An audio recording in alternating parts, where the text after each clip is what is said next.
ඔන්න නෙත්මි අපි අපේ ලෝකයට ආවා. ඒකනේ සුපුන්. මට නම් මේක හීනයක් වගේ. වව්. බලන්නකෝ සුපුන්. අර ජනේලෙන් පේන වීව් එක බලන්නකෝ. හරිම ලස්සනයි නේද? ඔව් ඔව් ලස්සනයි. ඒත් මේ ඇඳ තමයි ඊටත් වඩා ලස්සන. මට නම් දැම්ම නිදාගන්න හිතෙනවා. නිදාගන්න මේ වෙලාවේ අනේ ඔයාට පිස්සුද? මේ අපේ හනිමූන් එකනේ. අනේ නෙත්මි මහන්සි. මං චුට්ටක් විතරක් හාන්සි වෙන්නම්කෝ. ඔයා ගිහින් වොෂ් එකක් දාගෙන එන්න. ඒත් මම එනකොට නැගිටින්න ඕන. තේරුණාද? හරි හරි මැනික. ඔයා ගිහින් හොඳට නාගෙන එන්නකෝ.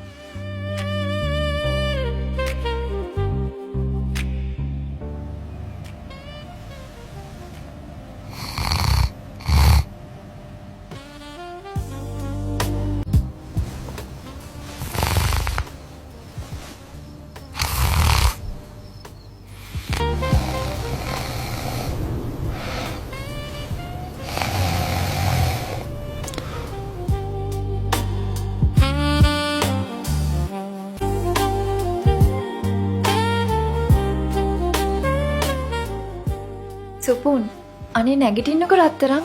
බලන්න මම ලෑස්ති වෙලා ආවා. අනේ අම්මේ මට ඉස්කෝලේ යන්න බෑ වගේ කරදර කරන්න එපා. අම්මා නෙමෙයි මම නෙත්මි. නැගිටින්නකෝ අපි පොඩ්ඩක් කතා කර ඉමු. අනේ නෙත්මි ප්ලීස් මට මාරම මහන්සි. අපි හෙට උදේම කතා කරමු. හෙට උදේ මේ අපේ මදුසමේ රෑ නැගිටිනවා කිව්වම නැගිටිනවා. මාව කේන්ති ගස්සන්න එපා. මේ දෙයියනේ මේ මිනිස්සයා නම් වාඩි වෙලාත් නිදි. සුපුන් නැගිටිනවා. ඔයාට කිසි ගාණක් නැද්ද? මම මෙච්චර ලස්සනට ඇඳගෙන ඉන්නවා. මේ අපේ ජීවිතේ වැදගත්ම දවසක්. ඔයා මෙතන කෙහෙල් කඳක් වගේ නිදි. කන්දක්වත් පිපිරුවද? මේ කන්දක් තමයි පිපිරුවේ. මගේ ඔළුව ඇතුලේ. ඔයාට තේරෙන්නේ නැද්ද මම කියන දේ? හරි හරි නෙත්මි බනින්න එපා. මම නැගිට්ටානේ. එහෙනම් මෙහි එන්නකෝ. අපි බල්කනියට ගිහින් හඳ බලමු. අම්මෝ නෙත්මි හරිම සීතලයි යන්නේ. ඒ සීතලට හොඳටම නිදිමතක් දැනෙනවා. අද වගේ දවසකට සීතල කොච්චර හොඳද අනේ. මේක නම් හරියන වැඩක් නෙවෙයි. මම මේ මිනිස්සුත් එක්ක කොහොමද ජීවත් වෙන්නේ?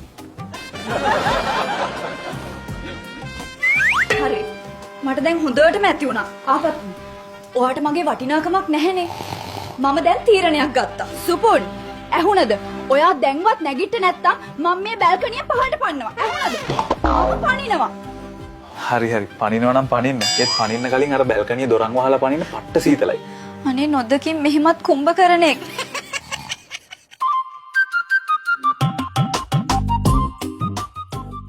නෙත්මි නෙත්මි කෝ ඔයා කොහෙද? එන්නකො මැනික. නෙත්මි කෝ අනේ ඔයා මාත් එක්ක තරහයිද? කෝ ඔයා කොහෙද ඉන්නේ? මහත්තයා නෝනවද බොයන්නේ? එයා තවත් මහත්තයෙක් එක්ක උදෙන්ම යන්න ගියා. අයියෝ නෙත්මි